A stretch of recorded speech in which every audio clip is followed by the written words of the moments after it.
So, Qatar, Sheikh Jassim ready to go and talk and directly negotiate with the Glazers for the takeover of Manchester United, put in a new bid. It's not over yet, suggests the rumours. Other news coming out on Sir Jim Ratcliffe's plan, including bringing Paul Mitchell to Manchester United. And this has been a rumour circulating for a while that's coming to light yet again.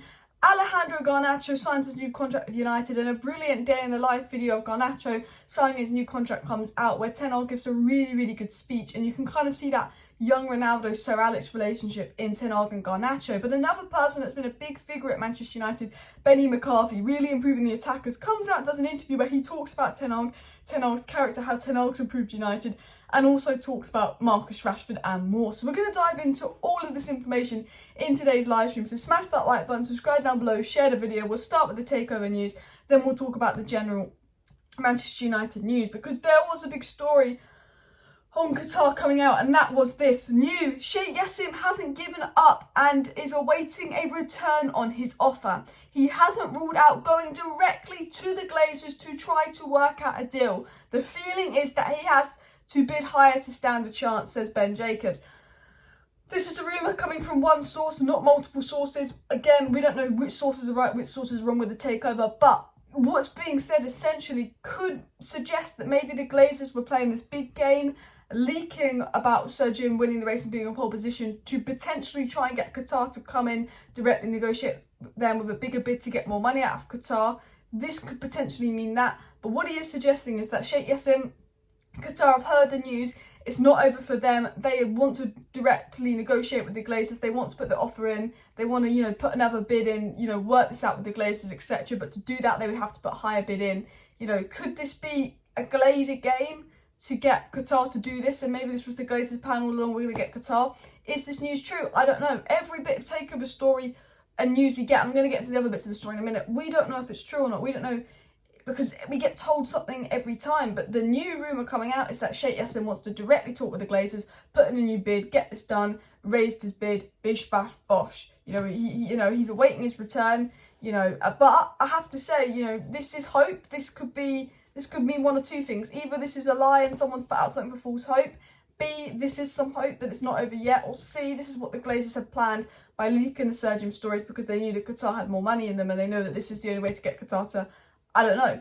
But it was also said about the story, Sheikh Jassim hasn't given up. Still huge confusion over the Man Utd Foundation's offer and whether the pledged investment is part of or on top of the circa 5 billion offers. Insiders continue to question the Man Utd Foundation's bid. Qatari side reiterate offer is competitive. So we've got the Rain Group insiders in the takeover saying, as part of their 5.2 billion or whatever billion bid it is, they've also offered, pledged investment, which is useless because the Glazers don't care about a billion pledged investment. But Qatar is saying we've offered 5-point-something billion and then a pledged investment of 1 billion on top of that. But the Rain Group is saying the pledged investment is part of the it's between 5 and 5.5 billion. I think it's around 5.2 billion they've bid in. The Rain Group saying that pledged offer is part of that 5.2 billion. So actually, because of that, the offer's closer to 4 billion. Qatar is saying, no, our offer's competitive. Our offer's over 5 billion on top of a pledged investment.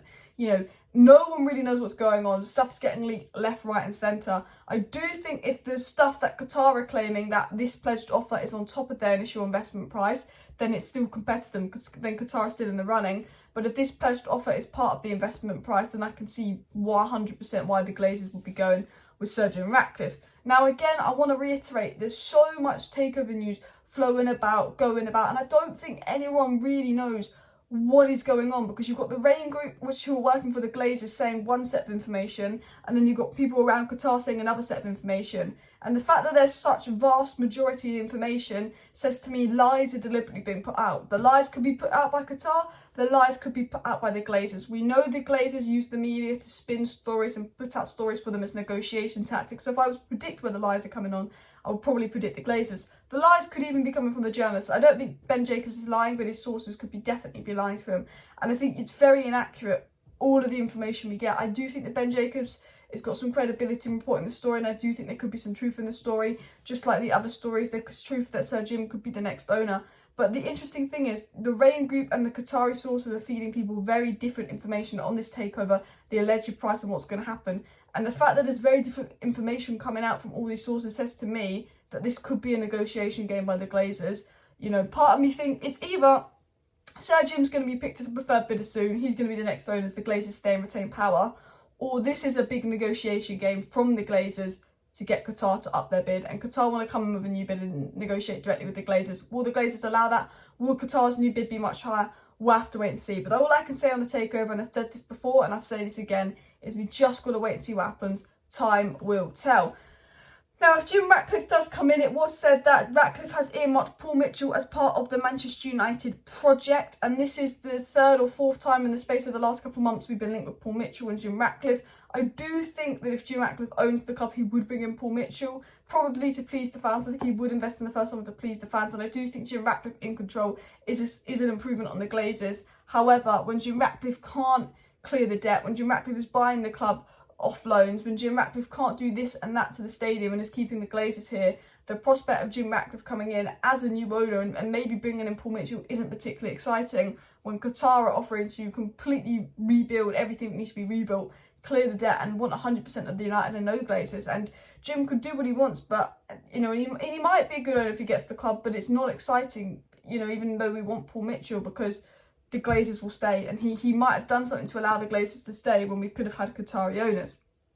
Anyway, people, I want to get into the news. Garnacho has obviously signed a new contract with Manchester United, so very happy with Garnacho. I honestly, go look at the YouTube video on the Man Utd channel of Garnacho signing his new contract and the speech that Ten Hag gives him about hard work, etc, etc. I really think Ten Hag is the guy to mentor and nurture Garnacho, and he will be back in the Manchester United team and scored very, very soon. And I think we've missed his energy, his rawness, his directness. But I want to talk about someone that's really had a big impact as well as Ten Hag, Benni McCarthy. United, especially Rashford's all-round game has improved, scoring headers, his movement back to goal. And Benni McCarthy did an interview, and I actually want to talk about some of the things that he said in his interview. So let's dive into that. Benni McCarthy said, "Ten Hag is trying to imitate the good years that brought so much joy to people's lives, and I'm part of his team and super excited. I couldn't be prouder of myself for just learning what I had to learn and now at my dream club. I want to learn as much as I can from Ten Hag. He has such a humility. He is humble, he is incredible, like just a complete gentleman. And he is top notch. In terms of tactics, in terms of the way he wants to play, he has a clear team vision." So he starts by talking about Ten Hag, praising Ten Hag, how good Ten Hag is, how good it is to work with Ten Hag. He wants to bring back the glory days to United. He wants to be like Sir Alex, but Ten Hag's a humble guy. He's not gone, "Oh, I've won this trophy and I've got United in a top 4 race after one season. I'm overachieving." Ten Hag is like, "No, this is what I expect. I want better." He's very humble, and I think that rubs off on the players. He's always come across very humble. He's always come across incredibly hardworking, and I think the way the manager comes across rubs off on the players. And he's being highly praised by his coaches, Benni McCarthy, saying, "I want to learn from the guy. He's incredible to work with. You know, he wants to make United good again. I'm really happy to be part of this project." Benni McCarthy also said, "I'm not only here to learn, but also to contribute. I bring what I know so I can contribute as much as I learn. That's why I'm excited and grateful to have the opportunity to do this work." So he says, not only am I here to learn from Ten Hag, not only am I here to work with Erik Ten Hag, and Erik Ten Hag is incredible to work with, but I'm here to contribute what I know. And we can see that he has contributed what he's known. You know, him and Ten Hag, the all-round game and our attackers, you know, the movement from Rashford scoring headers, Rashford's all-round development.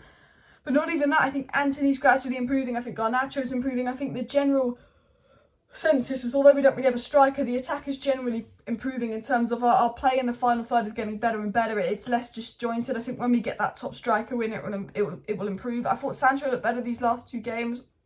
I think Martial's been all right when he's been fit, but he's never been fit. But I think the main thing I want to talk about is Rashford and Rashford's general improvements and how much better Marcus Rashford is looking, you know, at Manchester United all in all. I think he's been, you know, fantastic, and Benni McCarthy's been a big part of that. Continuing on, it was also said on Rashford's progress from Benni McCarthy, "It's not just me, we're a team. As I've always said, there's no I in team. When you're doing something, we all do it together. All the coaches contribute." He's saying, you know, I don't deserve credit for Marcus Rashford's, you know, like Marcus Rashford last season was dreadful. Marcus Rashford this season's incredible. And Benni McCarthy's got a lot of praise for that. He's saying, humble, this isn't just me. This is Ten Hag, this is Rashford, and it's true.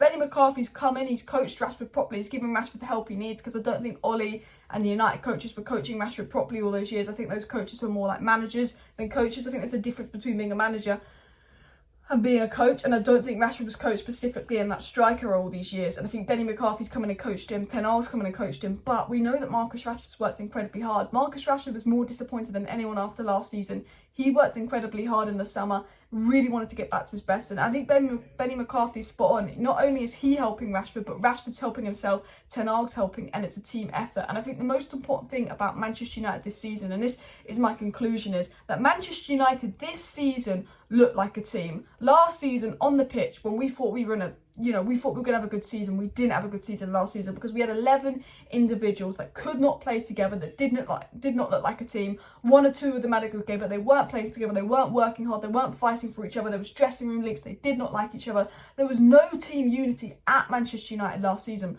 But this season we see a team, we see that back four fighting for that clean sheet together, most clean sheets in the Premier League. We see this team working hard, pushing together, running their socks off. We see a team at United, and I think Ten Hag's best thing he brought to United is that man management, that the changing of the dressing room, the changing of the environment to bring a team together. He works with his coaches, he's humble, he admits that coaches are a big part of where United are at. It's not just him, it's everybody. And I think that really kind of sums up United. So I wanted to get into that. Let me know your thoughts on that. Obviously, smash a like, smash the subscribe, share the video. Very happy with Ten Hag, very happy with Benni McCarthy, very happy with Rashford, and hopefully some open Qatar. I will be back tomorrow morning with a video. See you then. Bye.